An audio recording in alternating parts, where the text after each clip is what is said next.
Okay, good afternoon, everyone. Dagaho. Nice to see everyone on a Friday afternoon. Why am I speaking with a microphone? I'm not going to give a song.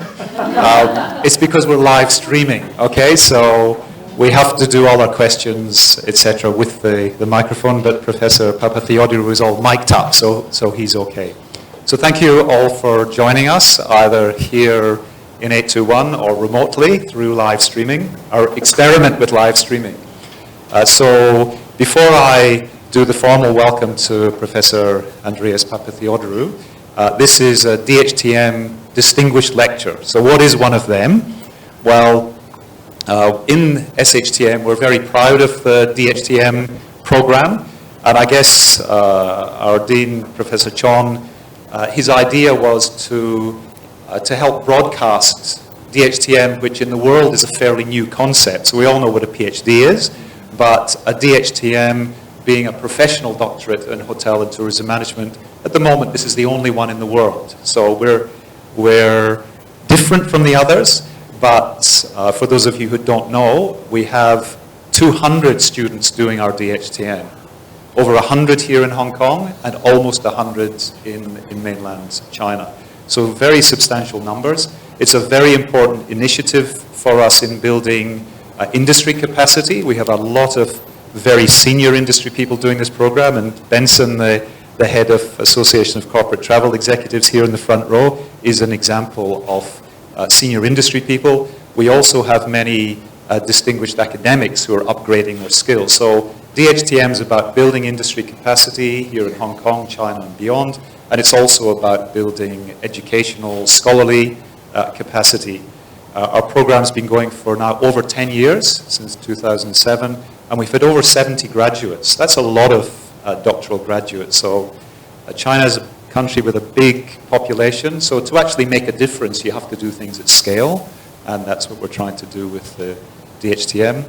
Students from all over the world, from Africa, Latin America, from the United States, and of course from Asia, and from Hong Kong, Macau, and from mainland China. So very, very international.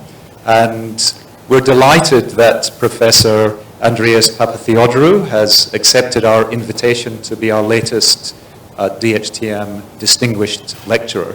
So Andreas and I have known one another for a long time. We just came down from Guangzhou in the train today. We arrived about 3 hours ago? Yeah, 3 hours ago. And we were celebrating last night, so are we tired? No, he's been in Hotel Icon, so he's able to refresh after his arrival. Absolutely. Now, and Andreas gave a presentation in Guangzhou, which was very well received.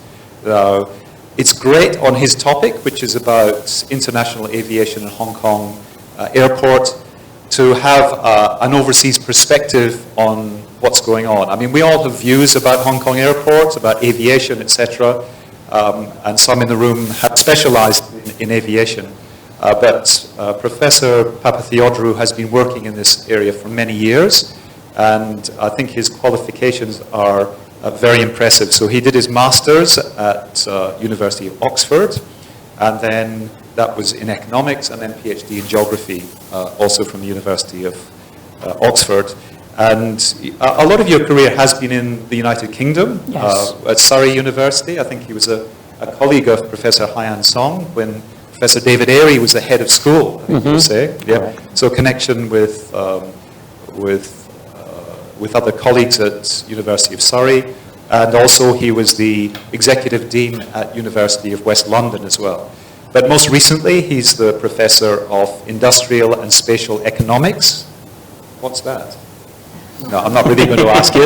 Industrial and spatial economics. I guess it's economics and geography, etc., at the University of the Aegean. And the University of the Aegean sounds like a gorgeous little island somewhere with a nice beach and very relaxed. But I think Greece is not quite so relaxed at the moment. I think Professor Papatheodorou has to work very hard there. Now, in addition to being a very fine scholar who's done a lot of work in this, he also has something which, if you read the biography very carefully, he trained as a classical guitarist. So he trained at the Greek National Conservatory in classical guitar. But that's not the purpose of his being today. But you can just imagine him playing classical guitar. So it's great to have you, Andreas. We're looking forward to your presentation. And, thank you so much. Let you start.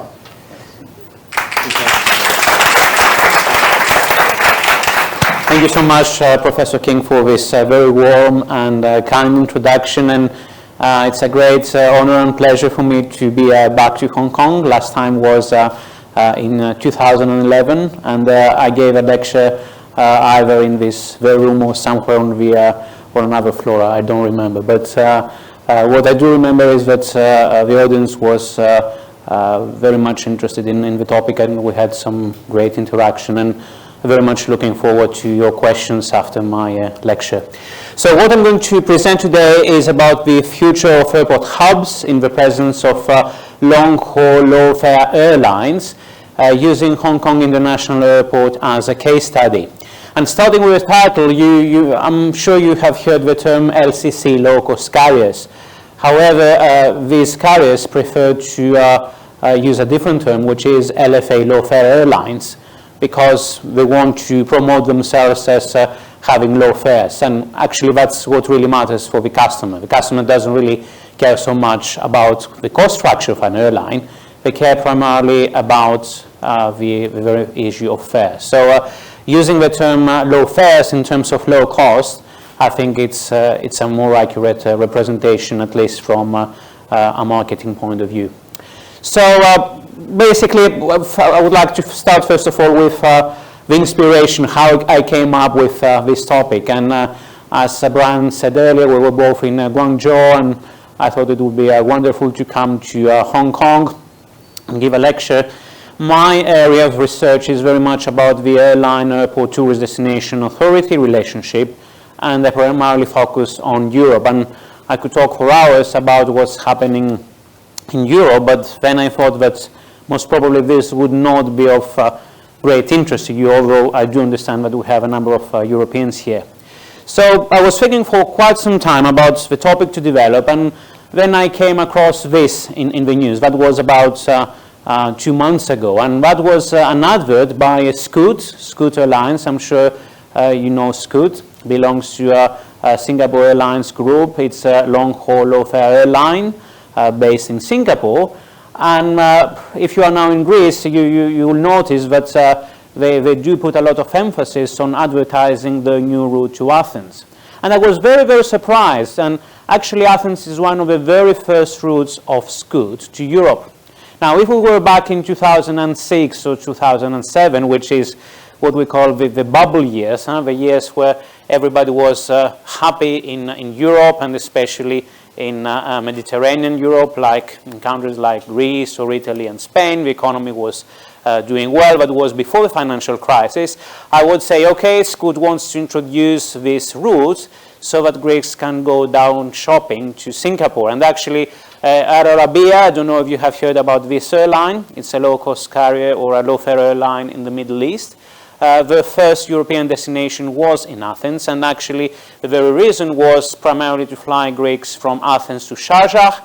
Sharjah is very close to Dubai, so that people could go there shopping. And likewise, the Arabs could go to Athens and enjoy themselves and go on trips to the islands and so on. But we're not in 2007, we are in 2017, when the economy is in a lot of trouble. It's not perhaps as bad as it was, let's say, a couple of years ago, but still we have a number of issues to face. So why did Scoot decide to introduce this new route? And the possible explanation behind that is because there is a very big Greek community, Greek expatriate community in Australia. And there are people claiming that Melbourne is the third largest Greek city. So the first one is Athens, second is Thessaloniki up in the north of Greece, and then we have a very, very big expatriate community in Australia. So most probably the very reason why Scoot decided to introduce this route, okay, there might be a few Singaporeans interested in coming and spending time in the Greek islands, as it happens now with a Chinese who get married on the beautiful island of Santorini. But on top of that, we need to consider the expatriate community in Australia. And that actually creates some interesting dynamics because, as I will explore later in my presentation, traditionally the low-fare airline model has been a point-to-point model.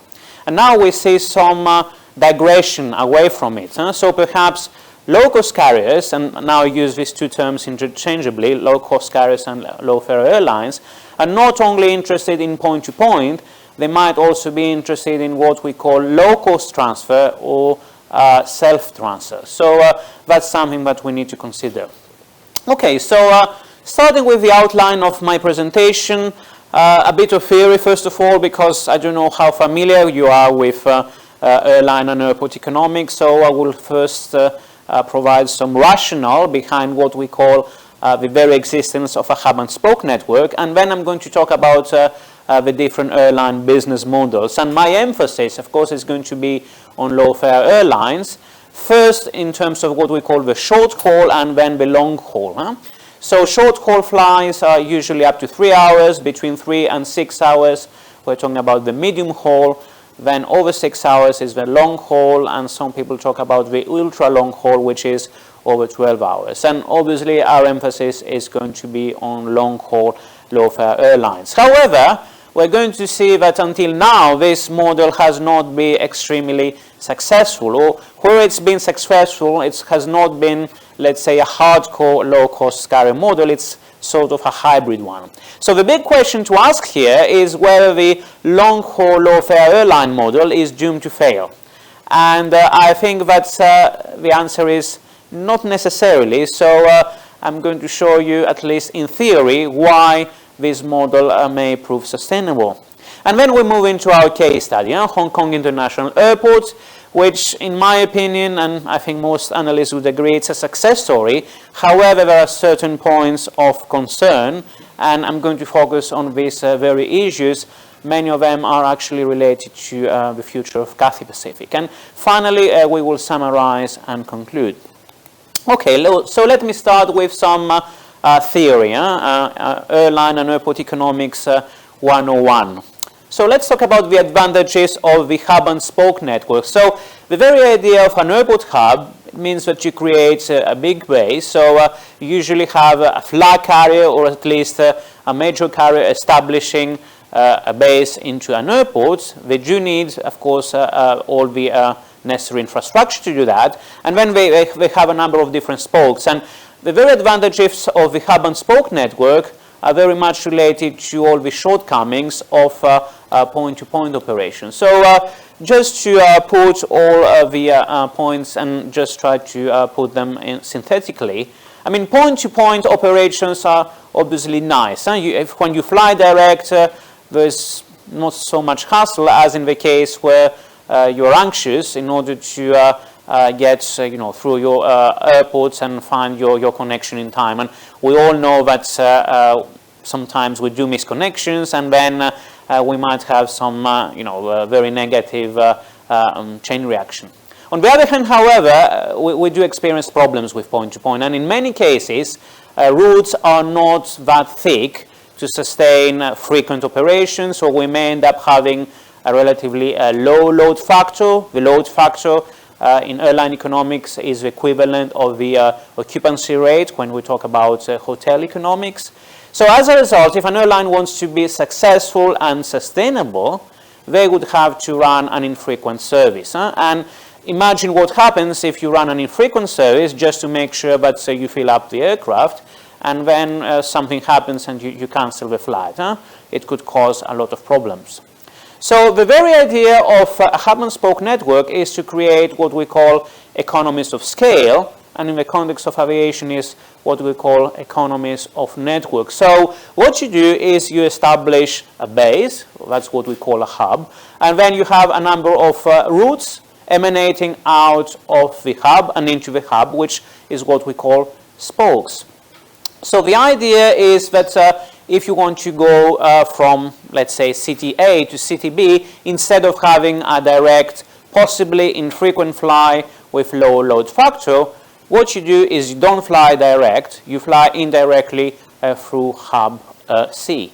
And the very idea is that if you put all the different cities into a network together, then what you can actually achieve here is to improve your load factor and reduce your unit costs. So as a result, you may be able to offer low fares, and if you offer lower fares, you can achieve a better load factor, become more competitive, have more frequent flights, and also have a high flight flexibility. Flight flexibility is actually quite important. I once remember I was in Germany, the weather was extremely bad, and I was supposed to fly, if I remember well, from Berlin to Athens, but there was no direct flight, and Lufthansa operates two major hubs in Germany. One is Frankfurt, and the other is Munich.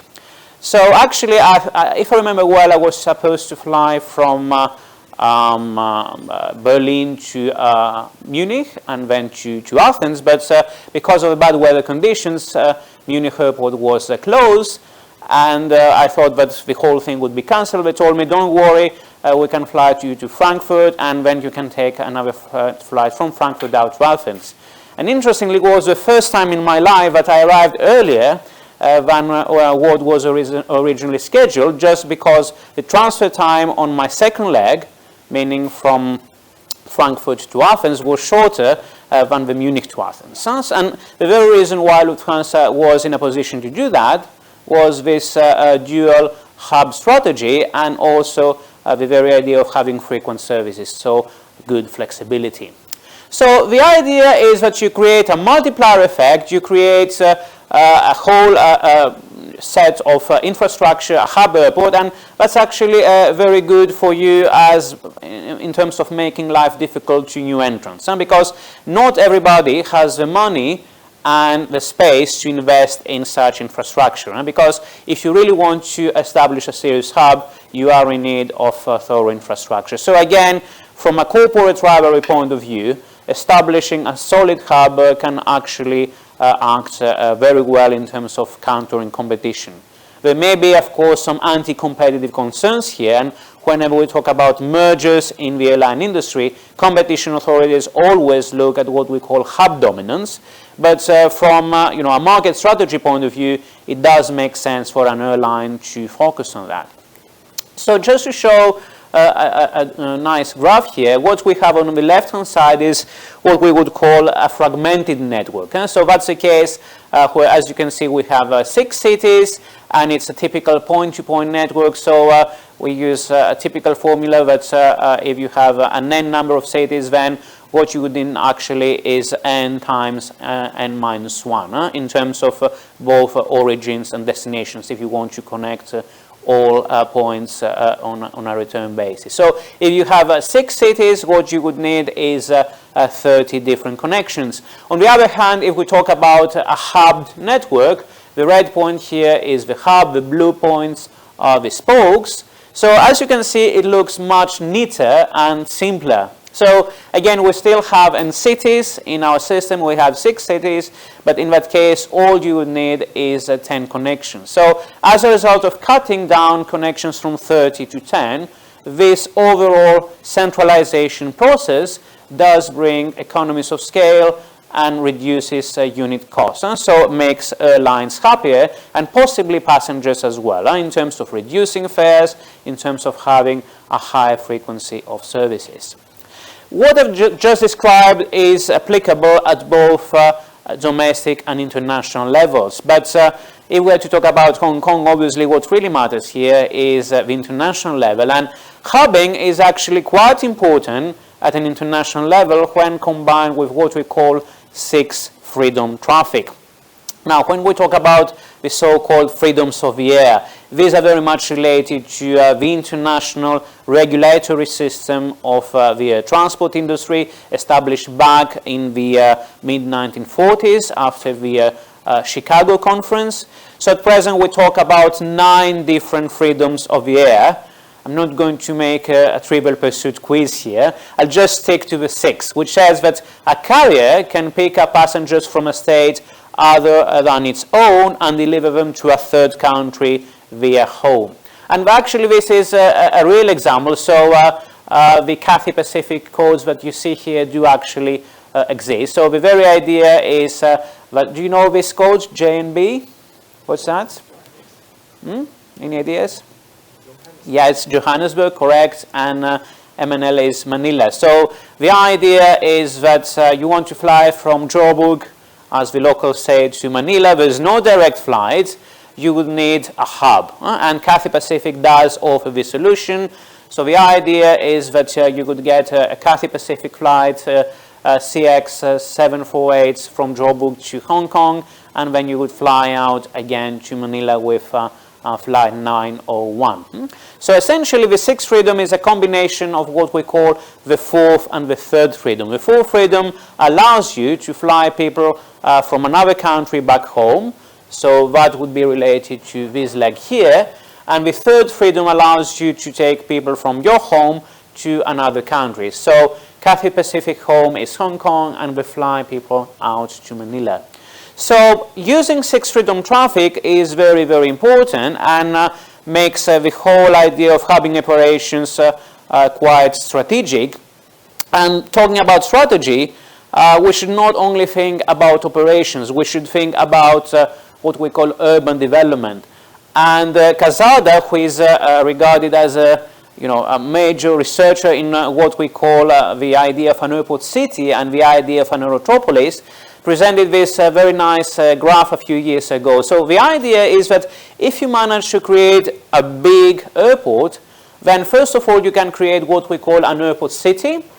So that's a case of not only having the typical terminals and runways, but also putting within the terminals lots of shopping malls and shopping arcades and a number of other concessions and developments within the parameter of the airport. But if the airport really grows and if it becomes what we call a focal point at an international level, then the overall issue of accessibility is taken to another level, and different companies want to establish themselves close to the airports, in the vicinity of the airport, or even in the wider area, just to take advantage of this improved accessibility.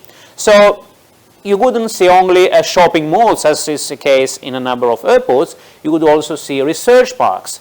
You would also see the establishment of distribution centers. A number of universities might decide to establish campuses very close to such a big airport. You would see wellness centers, so medical centers, just because people can rush out of the airport straight into the hospital and get medical services. So the idea is that you might start from a hub airport, which develops itself into an airport city, and then we have this so-called idea of an aerotropolis. And so different services, whether we talk about medical services, research services, a research park, or a university, or whether we talk about cargo, which is very important, or an intermodal freight hub, an industrial park, an industrial hub, all these things do come in the vicinity of the airport and make the whole area thrive from a regional economics point of view. So as you understand, it's not only a matter of being good in terms of operations. If, as a country, we have a vision of turning the area into a growth pole, then the very idea of establishing a solid hub, then an airport city, and then an aerotropolis makes very good sense. And just to show you a picture of Dubai, that's Dubai back in 1991. I don't know if you've been to Dubai. This is a major highway connecting Dubai to Abu Dhabi. So at that time, as you can see, it's something like talking in the middle of nowhere. Okay, full of deserts, a few nice buildings here, and then nothing, then a few other buildings there. And 14 years later, the very same picture. Okay, you live in Hong Kong, you are very much accustomed to the idea of skyscrapers, but the skyscrapers here have been for some time, I think. Here we talk about developments within just 13 or 14 years, and to a major extent, this is related to the success of Emirates Airline. But the airline was established back in the mid-1980s, and as you know, the UAE is located in the middle of nowhere, but this nowhere does have a geographical advantage. Location is very good in terms of being, let's say, midway between Europe and Southeast Asia and down to Australia, the so-called kangaroo route, which connects Europe to Australia. So they understood that, and they decided to establish Emirates as a sixth freedom carrier. And then the airport in Dubai became an airport city, and gradually that developed into an entire aerotropolis. And then, as you probably know, Abu Dhabi became a bit jealous. They decided to establish Etihad. And then Qatar became a bit jealous. They decided to establish Qatar Airways. All this was to the detriment, I would say, of Gulf Air, which was the originally big airline in the Middle East. And then you see all these different dynamics and what we actually call the war of hubs in the Middle East. So it's not only about airport operations per se, it's about forming an entire strategy for regional development. Coming now into the different airline business models. First of all, we have what we call the FSNC. That's the full service network carriers, where it's the case of carriers like British Airways, which is now part of IAG. So British Airways has merged with Iberia, and now Aer Lingus is also part of the group. Then we have the big Lufthansa group. We have France KLM. So these are the typical, what we call big carriers, the legacy carriers, the ex or still, as we say, flag carriers, and they run services for remuneration according to a published timetable. They're obviously interested in reducing costs. Everybody is interested in being cost efficient, but they don't only look at reducing cost at all costs. They're also interested in service quality as well, at least in long-haul flights. So in most cases, these airlines would be interested in offering a higher frequency of services, a timetabling which would not lead to what we call red-eye flights. They would prefer convenient timetabling, choice of centrally located airports and easily accessible airports. They would usually offer more than one classes, so that would be business class and economy class. On certain occasions, they would offer first class as well. And generally speaking, the idea is that at least in long-haul flights, they offer a good cabin service and in-flight catering and entertainment. Now, in most cases, long-haul flights for full-service network carriers give the opportunity to carry cargo as well. So that's quite important in terms of, if as an airline you're not able to achieve very high load factors, at least you might make some money out of cargo operations. Then we have another model. Before coming into that, just to say that these carriers are still heavily dependent on GDSs, global distribution systems. I mean, every airline has managed to actively engage in what we call disintermediation, meaning taking out the intermediary and having the airline communicating directly with the passenger, because that allows an airline to substantially reduce distribution costs. However, GDSs, companies like Amadeus, for example, or WorldSpan and so on, they're still here. So these airlines do spend a lot of money on GDS fees, and in some cases they get into very hard negotiations, as was recently the case with American Airlines or with Lufthansa. Then we have the so-called charter carriers. Now these carriers are pretty much related to what we call leisure traveling. They're still quite active in Europe, not so much in Asia or in the United States, but it's still worth mentioning them. Why? Because they were what we call the original low-cost, low-fare airlines. So just because from the very inception they focused on leisure routes, it was very important to offer a low-fare service. Otherwise, if people pay out of their pockets for a leisure flight, they wouldn't be interested in flying. So we're talking about services which are performed for remuneration on a seasonal or occasional basis, and just because it's seasonal or occasional, they're usually able to achieve high load factors. But on the other hand, just because people pay out of their own pocket, it's important to reduce fares and costs as well. So in some cases, they might decide to choose irregular services on an inconvenient timetable, possibly secondary airports, and in terms of IFE, in-flight entertainment, in-flight and catering, just some basic facilities. Now, in most cases, these airlines are directly and explicitly related, actually vertically integrated with big tour operators. So I don't know if you have heard of TUI. TUI is the largest tour operator in the world and in Europe, and they carry more than 12, 13 million tourists per year all over the world, primarily in the Mediterranean, of course. And TUI is a vertically integrated operator. So among others, they own a number of airlines. So the very idea is that you have this vertical integration, which makes life easier for the airline because they don't need to go out and advertise their product. The tour operator who owns the airline is doing the job for them. In some cases, these charter airlines actually now feel the pressure as they're sandwiched between the full-service network carriers on the one hand and the low-cost carriers on the other, as we will explain shortly. So as a result of all these competitive dynamics, some of them have decided to become regular service providers and convert themselves into low-cost carriers. In some other cases, they decided to move more into upgrading the service quality. So this model made very good sense back in the 1970s or even in the 1990s, but as soon as the low-cost carriers came into the game, then the whole competitive dynamics did change. So some of these carriers do face problems now. So coming now into the core model of our lecture, which is about low-cost carriers. I understand this slide is very rich in information, but I'm going to provide you with the slides later on if you wish to have a look. It actually comes from a very interesting report published by the Netherlands Ministry of Transport a few months ago. So what we actually did, they tried to put together all the different features of a low-cost carrier and whether it makes sense for them. So the first point to consider here is point-to-point traffic.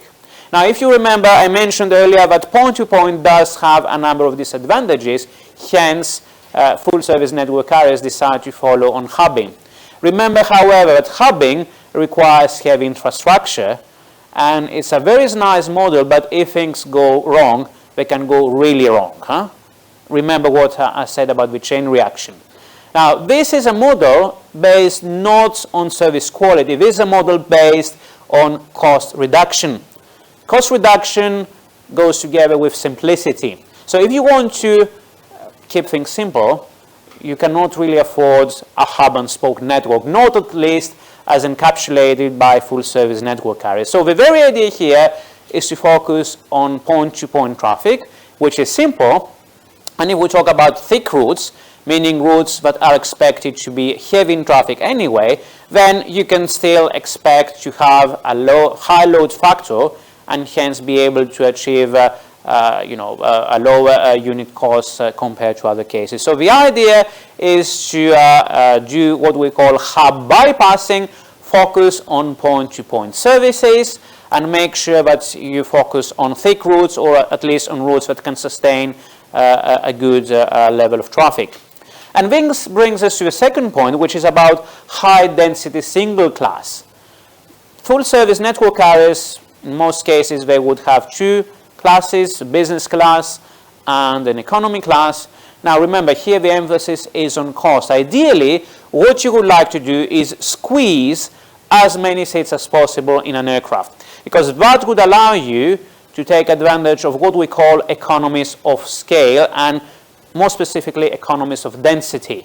Economies of density is a term we use in airline economics to say that as we increase the number of seats within an aircraft, the unit cost per seat goes down. And I don't know if you have heard about Michael O'Leary, who is the CEO of Ryanair.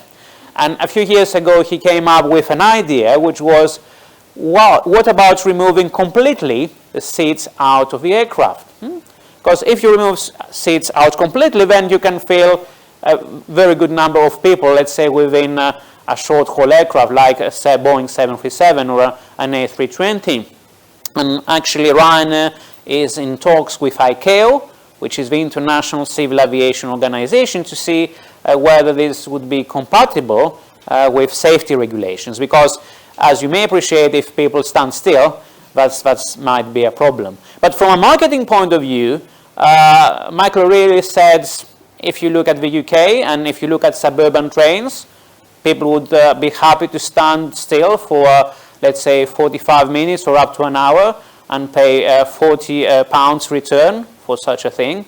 So if I'm able to offer the same kind of service for even a lower fare, I'm sure that many people would be happy to remove the seats completely for let's say a flight up to 1 hour. So that's quite interesting, but definitely I don't know if you have ever traveled with such carriers, you would find out that the seat pitch is much smaller compared to a traditional carrier, and the very idea is to fit as many seats as possible.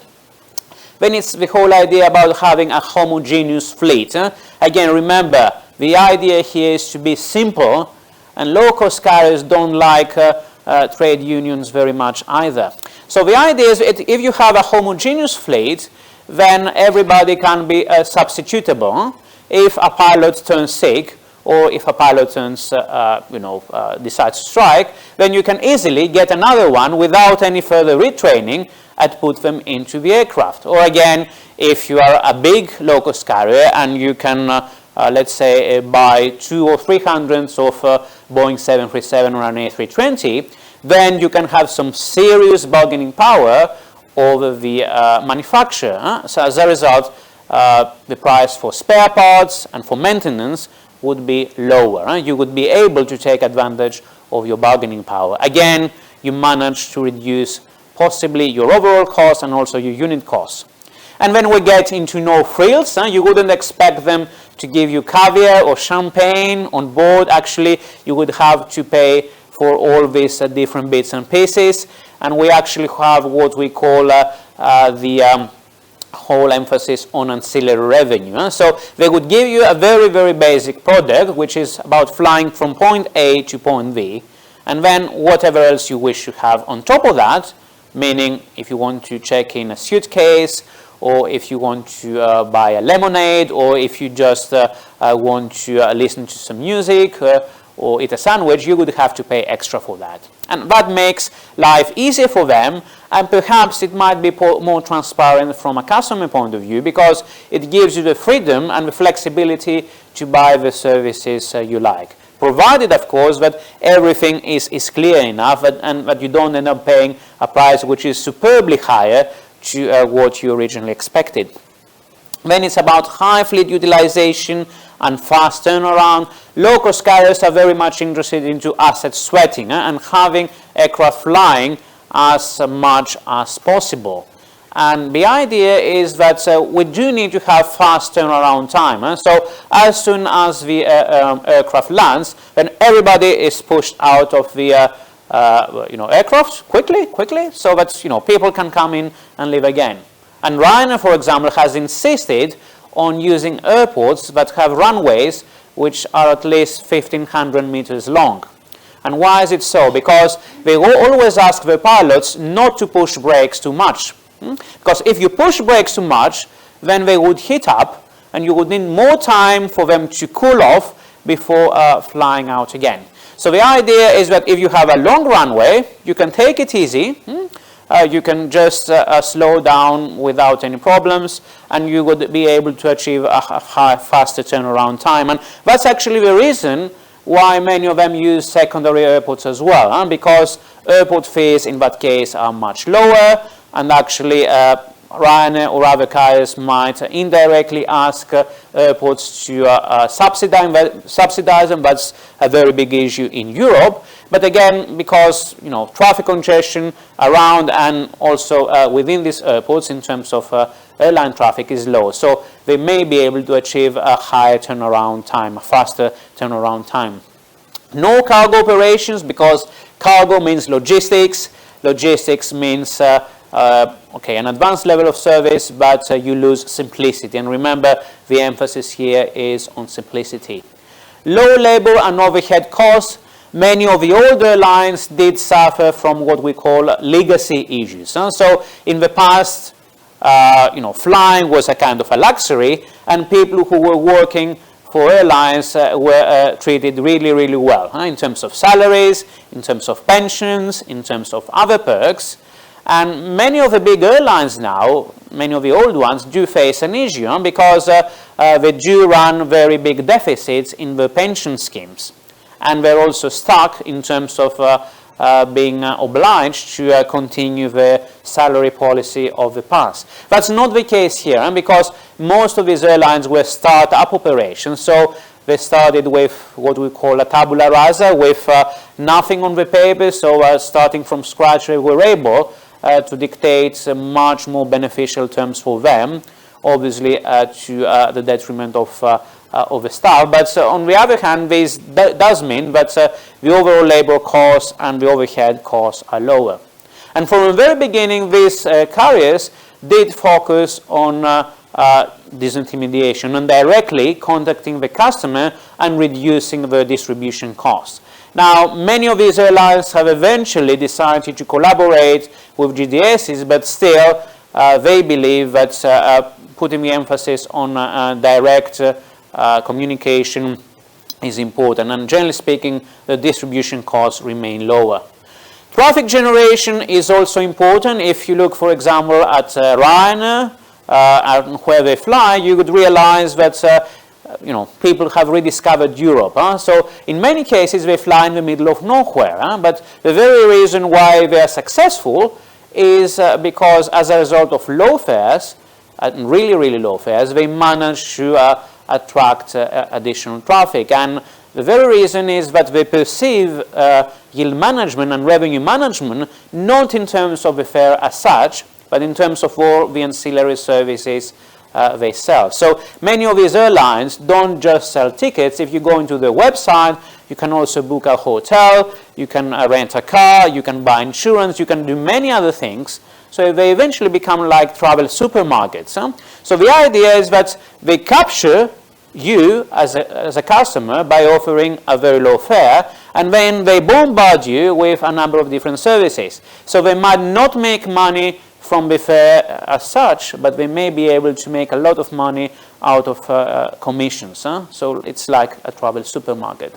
And they also avoid direct competition in most cases. That's what we call a blue ocean strategy. So when, for example, they fly to airports or to destinations where nobody else flies, obviously it's much easier for them than trying to fly in destinations already served by full-service network carriers. So this model, the low-cost model, low-fare airline model started back in the 1970s with Southwest Airlines in the US. Then, we've been silent for a few years, and then we come to the late 1990s in Europe with Ryanair and EasyJet, and then a number of airlines, and gradually it moved to other areas of the world. So in Middle East, we saw Air Arabia. In Asia, we saw new carriers like AirAsia and AirAsia X, and we're coming to this in a while. And then in Australia, we saw, for example, Virgin Blue, which became the Australia, and so on. And again, in the Americas, we have JetBlue, we have a number of carriers in South America, and so on. So the low-cost carrier model at present is quite global, I would say, and in most cases it's regarded as a successful model, at least in the short haul, because we have all these advantages. Now the big question, of course, is whether we can translate this into the long haul, and that's the big question. And actually things here are not so easy. So taking each of the points and see whether they're applicable at a long-haul level, well, that's a bit questionable. So remember the first point, that was about point-to-point traffic. And when we talk about long-haul, that's not necessarily easy. Okay, there might be a few cases where direct flights on a long-haul basis could make sense. There could be thick routes, and you could achieve a high load factor, but there are not that many.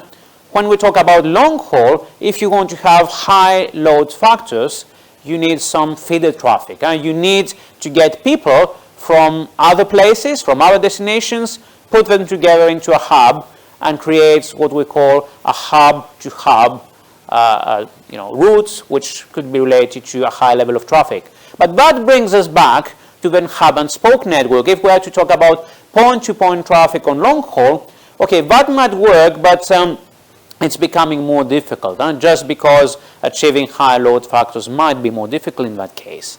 And again, high density single class. Okay, if you are to fly for 45 minutes, you might stand still. If you are to fly for 2 hours, you might be okay like that, but you can't be like that for 10 or 12 hours. You would get crazy. And I'm sure you've heard about the economy class syndrome, the deep vein thrombosis syndrome. And as I'm saying, if we talk about long haul, something needs to be done here. And it's not surprising that many long haul low-cost carriers actually, they don't only offer, the typical squeezing, they also offer a kind of an upgraded service. And this brings us to the issue of hybridization, and we'll talk about this later. So high density single class, which is one of the big advantages for short haul, might not be so much applicable here. Again, about homogeneous fleet. If you are to fly up to, let's say, 3 or 4 hours, it's easy. You can just focus, let's say, on a Boeing 737 or an A320. You cannot fly around the globe with this aircraft, however. You would need what we call larger aircraft, dual aircraft that will allow you to fly over a longer period of time, let's say 6, 7, 10 hours, etc. But this obviously would mean that you can no longer sustain a homogeneous fleet. And you will need certain types of aircraft for short haul, and then you would need different aircraft for long haul. So in that case, you are no longer simple. You would have to have different types of pilots specializing in different types of aircraft, using different spare parts. So again, you add complication into the system. Again, no frills. People might not start for a couple of hours. They might want to eat something if they fly, let's say, for 6 or 7 or 10 hours. Okay, they might buy your sandwiches, as they do currently in the short haul, but they might prefer something on top of that. So again, no frills might be an option for the short haul, might be different in the cases of long haul. That brings us to the next issue about high fleet utilization, fast turnaround. A big issue in the short haul, but in the long haul, these carriers do not have a real advantage, because if we talk about traditional carriers, they already fly, they might fly for 14 or 15 hours, so the extra advantage for low-cost carriers is not that many. No cargo, well, the traditional carriers do make a lot of money out of that. If you are a low-cost carrier, you might be tempted to do that at a long-haul level, but then again that could mean extra logistics, so again you lose simplicity. Secondary airports, when we talk about short haul, especially Europe but CZ, might be easier, let's say, in other areas of the world, but if we are to talk about long haul, then operations by definition become more complex. And complexity means that you can no longer rely on secondary airports. You might need some proper infrastructure related to hub and spoke networks. Low cost and overhead level.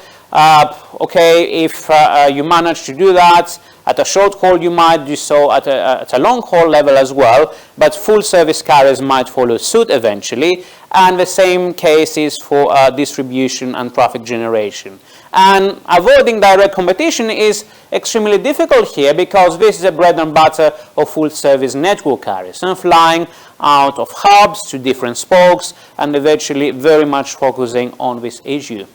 So it seems that if we want to apply the short haul low cost model into a long haul, it might not necessarily be extremely successful, it might not be extremely applicable unless we start becoming a bit hybrid, meaning using some full service network carrier features into the traditional low cost model, which obviously brings us to the question whether such a model is a failed model. And interestingly, it's not a very new idea. Back in the 1940s, 1950s, we had Icelandic Airlines establishing the first low-cost long-haul carrier model. Then we had the famous Lake Airways. It was a British carrier which was known for the SkyTrain. They had services between the UK and the United States.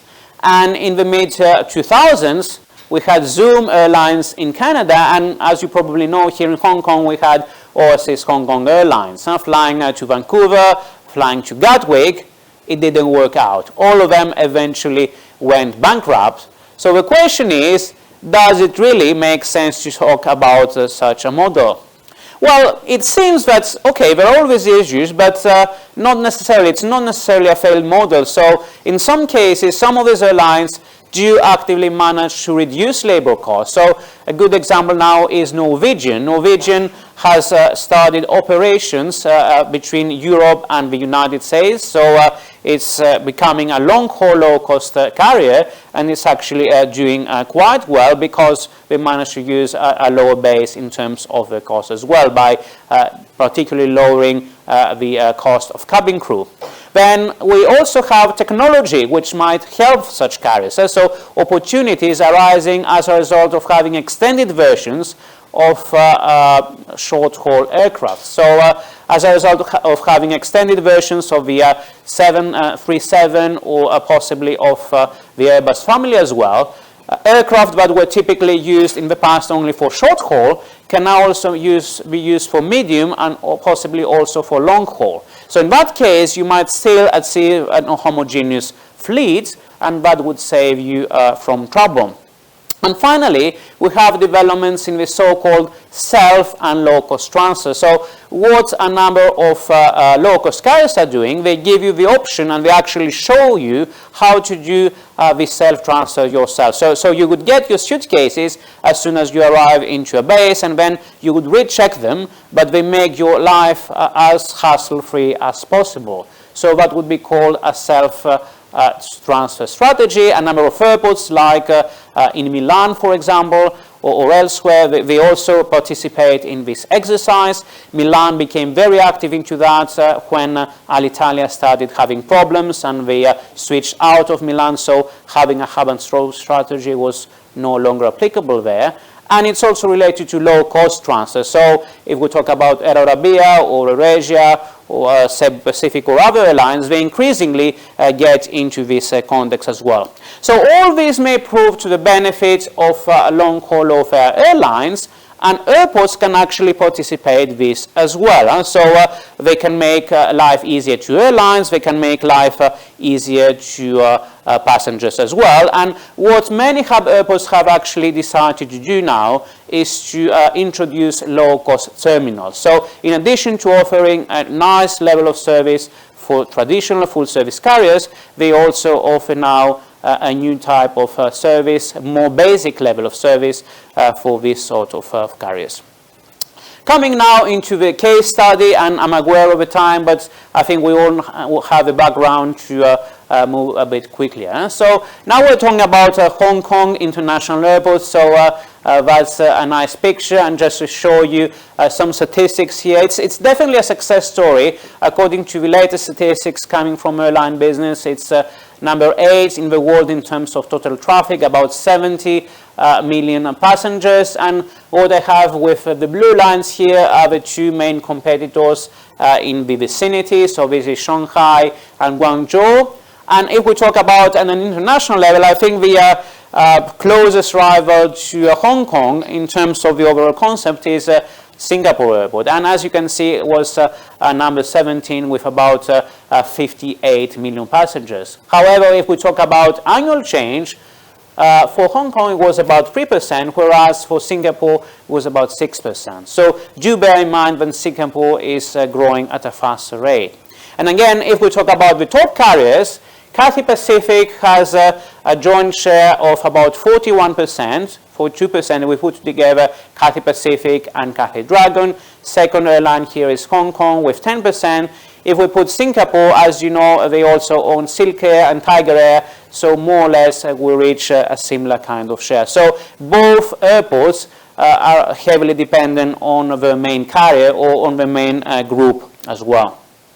So here we have the configuration of Hong Kong International Airport. As you may know, 2 runways, 2 terminals, and also developments in terms of the midfield concourse. And it's quite successful in terms of airlines. About 100 airlines operate almost 200 locations worldwide, 42 destinations on the Chinese mainland. So it's certainly a very big hub airport in Southeast Asia and a success story at a world level. here we see the evolution of low-fare airlines in Hong Kong, and that comes from an interesting paper published by Wang in the Journal of Air Transport Management. So they seem to rise in terms of importance and in terms of numbers over time. So as you can see, back in 2014, they accounted for about 9% of the overall market. And they reached, the total number was about 20 in 2013, 2014. More than 35 destinations were served by low-cost carriers, and flight frequency has also risen quite substantially. More than 40,000 flights are currently operated annually at Hong Kong Airport by low-cost carriers. And if we talk about the main ones, now these statistics come from 2014, so obviously do change, but the main groups are here. So not surprisingly, the biggest low-cost carrier here is the local one, Hong Kong Express, and back in 2014 they had a 23% share, followed by the AirAsia group. They have a number of airlines, so they offer a number of different destinations, so about 20%. And then we have Cebu Pacific. And then we have smaller carriers like Spring Airlines, like Tiger Airways, and so on. Having said that, Scoot is also getting into the game, and this is also something that we need to discuss. So my main issue here is that Hong Kong International Airport is definitely a success story. However, we seem to have some concerns about Cathay Pacific, and these are very much related to the financials. And in 2016, the Hong Kong carrier posted a net loss of close to $75 million. That's not a huge amount of money. However, in the previous year, it was profitable, and 2016 was one of the 3 years since 1946 that the carrier actually posted a loss. And generally speaking, it seems that the competitive environment is becoming more and more difficult. It's becoming more and more challenging, according to the chairman. And that's also had repercussions for group revenue, which went down by 9%, also affected the share price. And largely, it's related to the fact that many Chinese carriers now fly out of Chinese airports directly over the long haul. So traditionally, Hong Kong International Airport and Cathay Pacific relied on sixth freedom traffic. If Chinese carriers are to fly direct to many different cities, that would make life difficult to Cathay Pacific. And it's not only that, it's the problem with what I call the Holy Cross. So the Holy Cross is about the different portfolio that an airline might offer. So typically we need to consider two dimensions. One is short haul and long haul, and the other is full service and low cost. So if we talk about Air France KLM, we have Air France KLM, for the mainland carrier, and we have the Hop KLM City Hopper as a regional carrier, and Transavia is doing the dirty business, on the low cost. But if we talk about Singapore Airlines, it's even better. It fits all 4 different segments. So the previous 3 are related to Singapore, to Silk Air, and to Tiger Air, but they also now have Scoot, which is the long-haul low-cost carrier. And on the other hand, if we want to make this comparison to what's happening here, we have Cathay Pacific, which is the equivalent of Singapore. We have Cathay Dragon, which is the equivalent of Silk Air. But then the group doesn't have any other airlines. Okay, they have a cargo carrier, but not in terms of what we're talking here. And if we're to talk about Hong Kong Airlines or Hong Kong Express, they belong to a different group, and they cannot take into consideration the synergies that might appear in that case, and which might make Singapore Airlines quite powerful, and Changi Airport as well. So coming now to my last slide, to the relief of Brian, Hong Kong is certainly a success story. It's a leading airport in Southeast Asia. However, remember, that's something that we always talk about in airline and airport economics. No hub airport can sustain its success unless its major carrier is in a solid financial condition and is able to counter competitive pressure. So, okay, it might just be that Cathay Pacific experienced problems last year, but this becomes a constant phenomenon. It won't be bad news only for Cathay. It will inevitably be bad news for Hong Kong International Airport. And remember that, okay, there is a local low-cost carrier here, Hong Kong Express, but it operates only in short haul. And if the next threat is coming from Chinese carriers flying long haul and effectively bypassing the usual role of Hong Kong International Airport, something needs to be done at a long-haul, low-fare airline model. And perhaps I think that this is something that Cathay Pacific should consider. So it's about gaining a sustainable cost advantage. We said that it's not as easy as in short-haul operations. However, we do have new opportunities arising as a result of technology, arising as a result of market conditions. So in my opinion, Cathay Pacific should think seriously about introducing a long-haul, low-fare airline to its benefit, but also to sustain the success of Hong Kong International Airport. So that's all for me. I also have a few references. I'm not going through them now, but in case you're interested, we can deliver the slides later on, and it's all available on the internet. So thank you very much for your attention. I'm happy to take any questions. Okay, wonderful. Thank you, Andreas. Now, I'm conscious that the time that we gave to finish was 5:30, so I do want to take some questions, but I want to give anyone that was scheduled to leave at 5:30 the opportunity to leave now. We will go into questions, but if anyone needs to go now. Okay, thanks. That's all right. Sure. Thank you.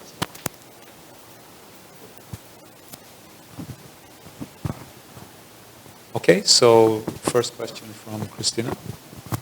Thank you. Thank you very much for your presentation.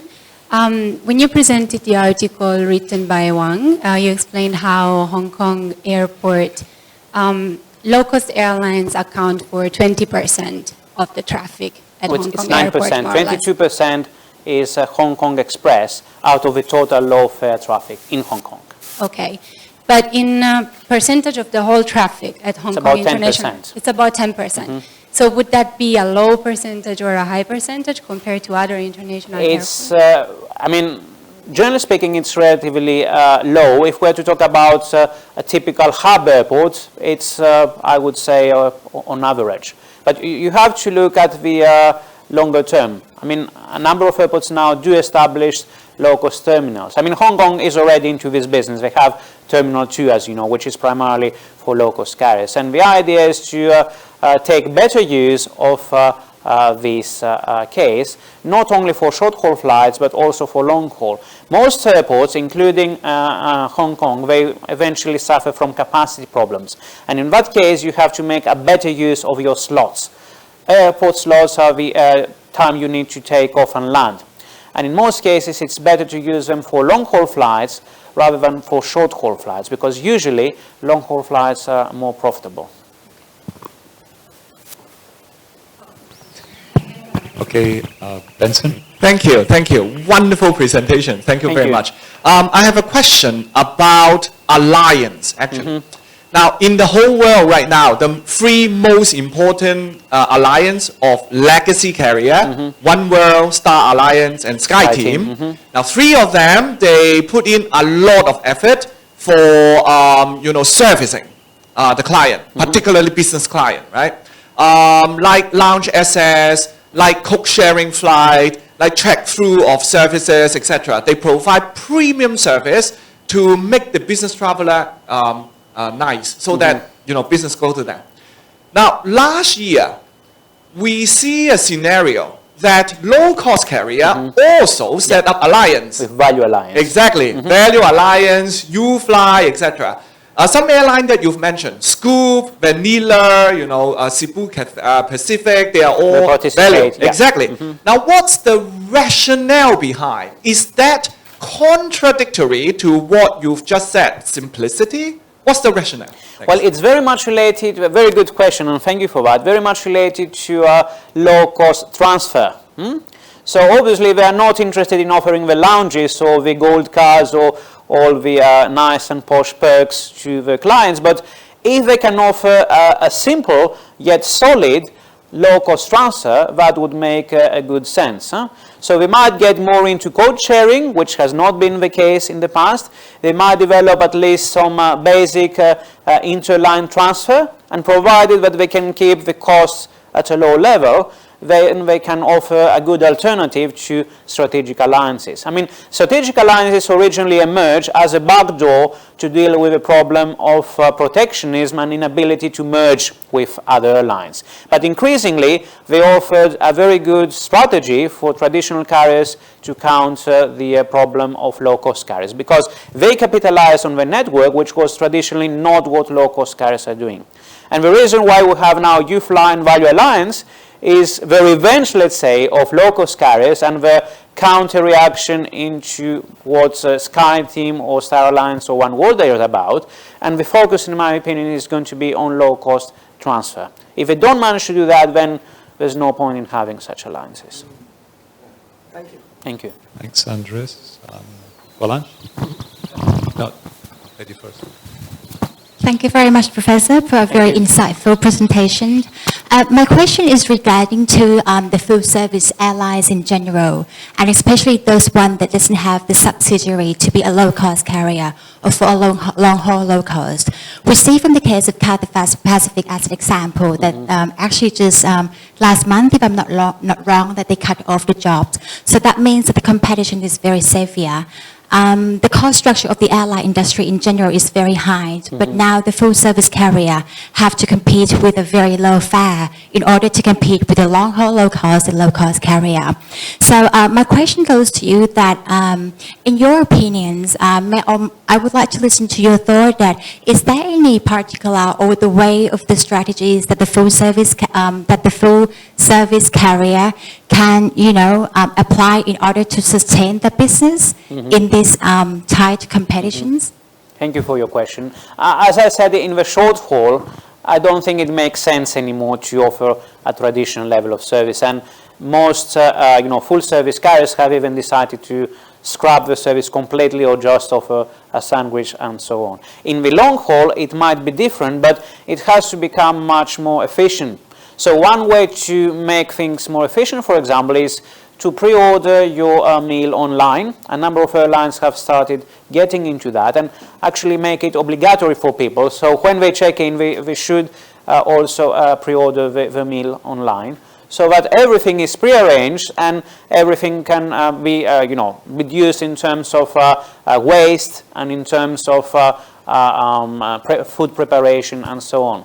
It's not an easy question. As we know, there are very few big kitchens around the world. In some cases, the industry is vertically integrated. We have big suppliers like LSG, Sky Chefs, and so on. But it's becoming increasingly difficult for airlines to sustain that. And for those that do decide to do that, especially in long haul and ultra long haul, I think the only way forward is to reduce food waste and to make sure that the service becomes as efficient as possible. And one way to do that is by focusing on online pre-meal ordering and possibly other dimensions as well. Thank you. Alex? So, thank you for your presentation. I just wondered, so in mainland China, there are, other than the Spring Airlines, there are quite few, low-cost, business model in China. So do you think it's going to change? Where, you mean in mainland China? Yeah. I think that depends on what the government decides. And as you know, some time ago, there were many different carriers. At some stage, the government decided to impose consolidation into 3 or 4 major groups. So I think there's definitely room for new carriers. But remember, whenever we have a price war, it always ends up creating market instability. And if we talk about low fare, low cost, it might be more prone to a price war compared to a traditional model. So that depends. But I think there is room for new carriers, especially in routes not currently served by other carriers. Thank you very much for your presentations. I want to ask you questions. How do you think in the case if Cathay Pacific do a better fuel hedging and then keeping the same present model by using Cathay and also Cathay Dragon as feeders, and meanwhile Cathay Pacific will be operating hub to hubs. So will you think the conditions will be much better than present? So I didn't understand the question. Do you mean that Cathay Dragon should be converted into a low-cost carrier? Or how about if Cathay Dragon keep on Pleasant model, but just because at having present it's a regional carrier and it acts as a feeder to Cathay feeder for Cathay Pacific. Yeah. Yes. I mean, they're going to continue that, and I don't think they should change the model because it's something that is of need. Okay, having short-haul regional feeder airline, it's how they are branded for. So changing the model might lead to brand confusion, and it might render the whole exercise problematic. But I think it's time for Cathay Pacific to think about introducing new carriers in the low-cost domain.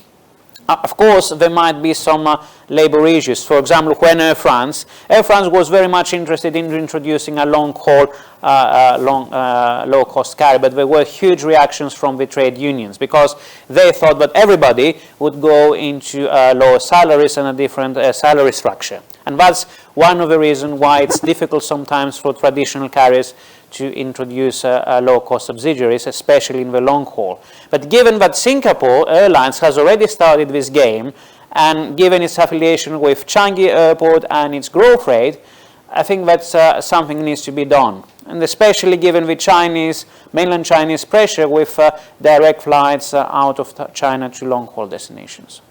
Okay, thank you very much. Another question is when I do the network planning, actually I have think about by using A330 or A340 combinations of long haul and short haul. But however, we face a difficulty in terms of the life cycle of the engines that tremendously bring lots of operation costs.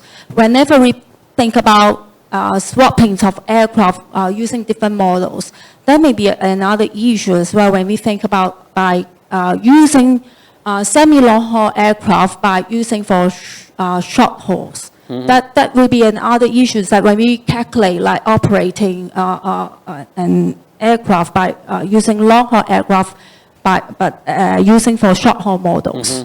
Yeah, that's an issue, and you also need a technical service, and you also need to take into consideration all these A, B, C, and D checks when you do that. So you have to consider the aircraft depreciation and whether it's worth doing that. On the other hand, it might be better to have a homogeneous fleet, even with a longer aircraft, than having too many different types, because you end up losing simplicity. So you have to do a cost and benefit analysis there. Thank you very much. Thank you.